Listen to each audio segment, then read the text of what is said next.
Assalamualaikum warahmatullahi wabarakatuh. Salam dan bahagia. Kami dari kelompok 5, perkenalkan nama saya Davan Raditya Gautama dengan NIM akhir 051 bersama rekan-rekan saya. Saya Britney Rigo dengan NIM 078. Saya Maria Laveni Ajun dengan NIM 047. Saya Salzar Fadila dengan NIM 075.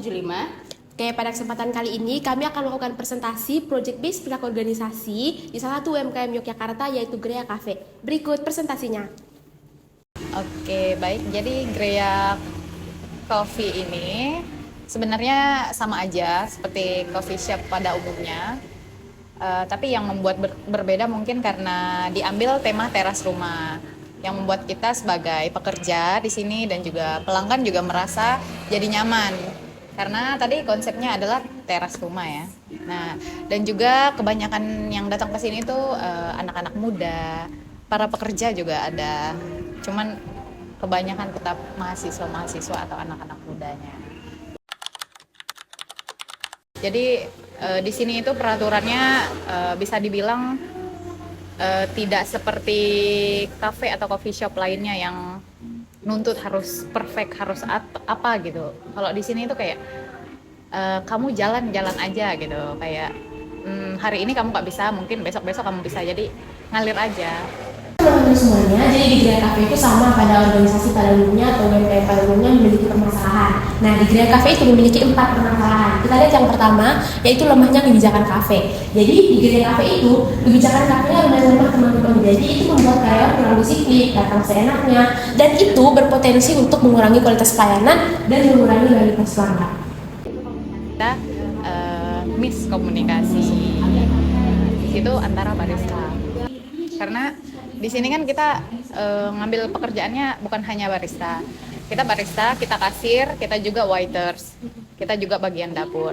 Nah, jadi karena kita pekerjaannya ada banyak, jadinya kadang susah fokus. Jadi permasalahan yang kedua di Grea Cafe itu ada multifungsi tugas dan miskomunikasi.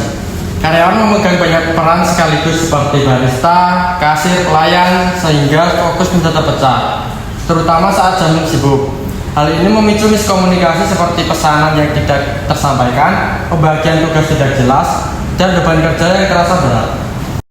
Mungkin karena ownernya, atasan kita orangnya yang memang tertutup, jadinya kalau untuk pujian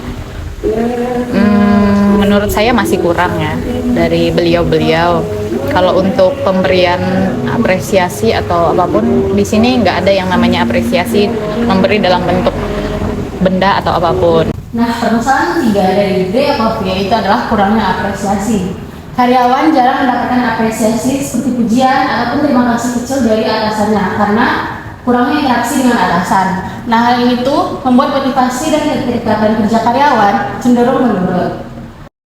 Gak dihargai. Nah, itu pas awal-awal kita masuk pastinya itu sangat gimana nyebutnya? Diskriminasi. Iya, itu ya. Iya, didiskriminasi.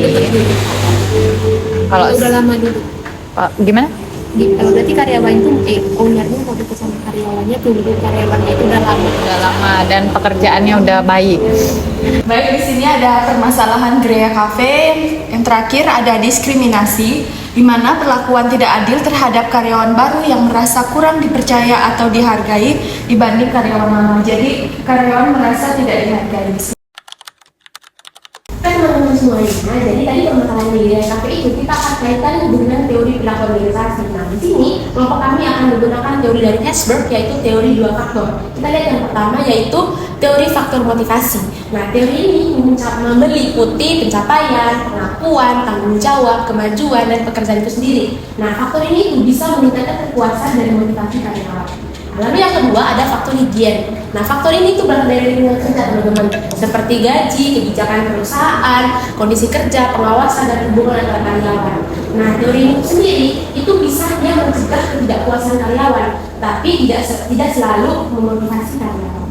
Teman-teman semuanya, sekarang kita akan kaitkan permasalahan yang ada di Grea Cafe dengan teori dari Herzberg. Kita lihat yang pertama yaitu lemahnya kebijakan kafe. Nah, lemahnya kebijakan kafe itu termasuk dalam teori faktor higien. Nah, ketidakjelasan aturan menyebabkan karyawan tidak memiliki pedoman yang tegas sehingga muncul perilaku ketidakpuasan dalam lingkungan kerja. Jadi masalah ini kita dapat kaitkan dengan teori Herzberg, yaitu masalah miskomunikasi dan tugas serangkap muncul karena aturan dan pembagian tugas tidak jelas. Ini termasuk faktor higien seperti kondisi kerja dan hubungan antar karyawan. Jika faktor ini buruk, karyawan jadi tidak nyaman dan tidak puas sesuai teori Herzberg.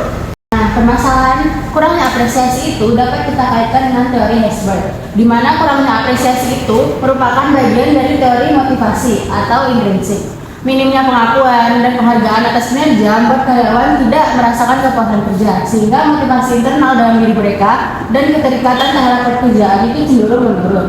Jadi permasalahan tadi bisa kita kaitkan dengan teori Herzberg, di mana diskriminasi merusak hubungan interpersonal dan keamanan kerja. Ini adalah faktor higien yang sangat krusial. Adanya perlakuan berbeda menciptakan rasa ketidakadilan yang mendalam yang merupakan sumber utama keluhan dan pengunduran diri karyawan.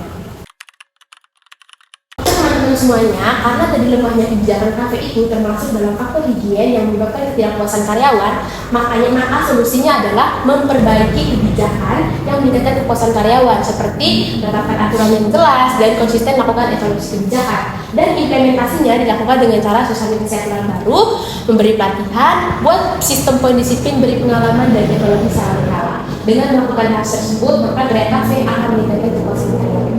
Jadi, solusi yang dapat dilakukan oleh Gerak Cafe untuk mengatasi masalah multifungsi tugas dan miskomunikasi dengan melakukan briefing dan evaluasi rutin.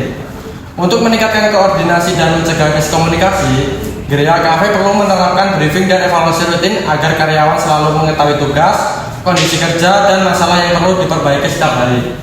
Dan implementasinya dilakukan dengan melakukan briefing 5 menit sebelum bekerja untuk mengecek menu, stok, dan pembagian tugas, serta evaluasi singkat setelah shift untuk membahas kendala dan menentukan perbaikan yang perlu diterapkan keesokan harinya. Dari permasalahan kurangnya apresiasi ini, Gerak Coffee dapat melakukan solusi atau dapat mengambil tindakan dengan melakukan peningkatan apresiasi karyawan. Untuk meningkatkan motivasi dan kepuasan kerja, Gerak Coffee perlu membangun budaya apresiasi melalui pemberian pengakuan atas kinerja karyawan, baik itu secara verbal maupun non-materi.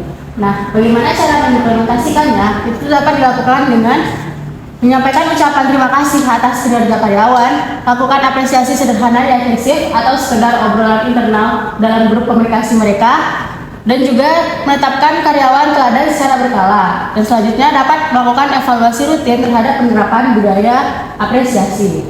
Baik, selanjutnya ada solusi dan implementasi. Jadi diskriminasi, solusinya itu feedback anonim dan pelatihan. Dalam membuka jalur komunikasi aman di mana suara setiap karyawan didengar tanpa risiko intimidasi. Selanjutnya ada implementasinya, yaitu menyediakan kotak saran atau kanal digital agar karyawan bisa melaporkan tindakan diskriminasi tanpa rasa takut akan intimidasi. Jadi, dari semua ini dapat kita simpulkan, berdasarkan analisis menggunakan teori 2 faktor Herzberg, permasalahan di Gerak Coffee menunjukkan bahwa faktor higien dan motivasi belum terpenuhi secara seimbang. Lemahnya kebijakan, miskomunikasi, tugas yang tidak jelas, serta diskriminasi menimbulkan ketidakpuasan kerja. Sementara kurangnya apresiasi menyebabkan rendahnya motivasi dan kepuasan karyawan.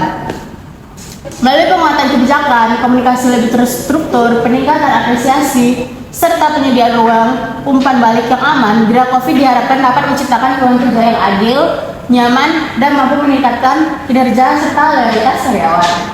Oke teman-teman semuanya, jadi sekian presentasi dari kelompok kami. Semoga apa yang kami presentasikan bermanfaat bagi teman-teman semuanya. Salam. Salam. Dadah. Oke. Asih manis.